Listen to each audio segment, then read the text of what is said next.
So I finally got around to watching one of my most anticipated films of the latter half of 2023, and that movie is Blue Beetle, starring Xolo Maridueña, Susan Sarandon, and George Lopez. The film was directed by Angel Manuel Soto and written by Gareth Dunnett Alcocer, and it has a 6.0 on IMDb and 61 on Metacritic. Does the film deserve more praise despite its box office failure, and just how good is it?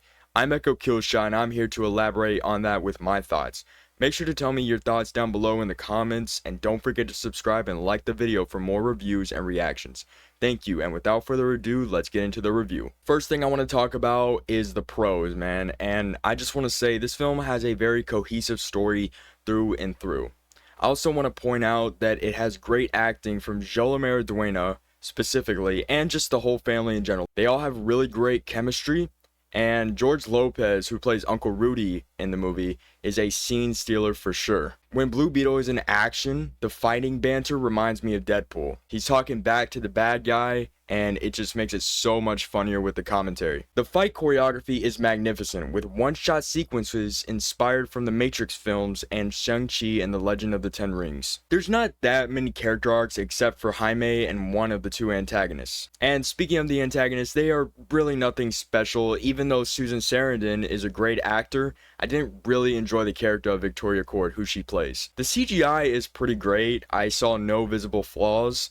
And when Blue Beetle enters orbit, it looks visually magnificent, and to be honest, I would make it my wallpaper. Also, the training sequence scene which follows that, when Jaime first gets the scarab, is a flawless scene, starting at the house and ending at the house. Beautifully done. Jaime's arc on trying to find his purpose through the scarab and father is done beautifully. The score is nothing too special, but it gets the job done. Comedy is a main factor in this film, and it doesn't disappoint. I found myself laughing a lot at many moments. Also, side note, Jenny Cord is hot, and that's all I gotta say.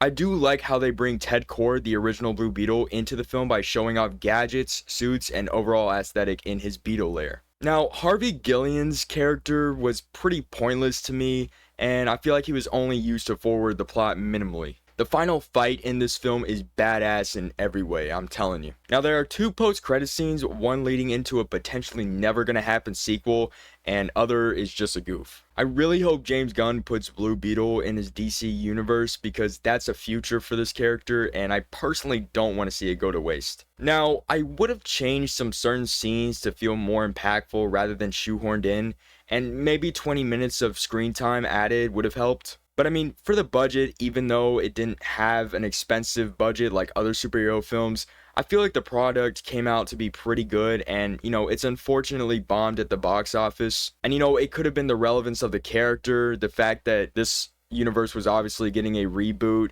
the marketing maybe. But hey man, one thing's for sure is that this film is a fun time with great moments, cool concepts, sick action sequences, and a whole lot of good comedy with few hiccups. And that being said, here are my ratings for Blue Beetle. I give this film an 8 out of 10, and I would give it a letter grade of a B-.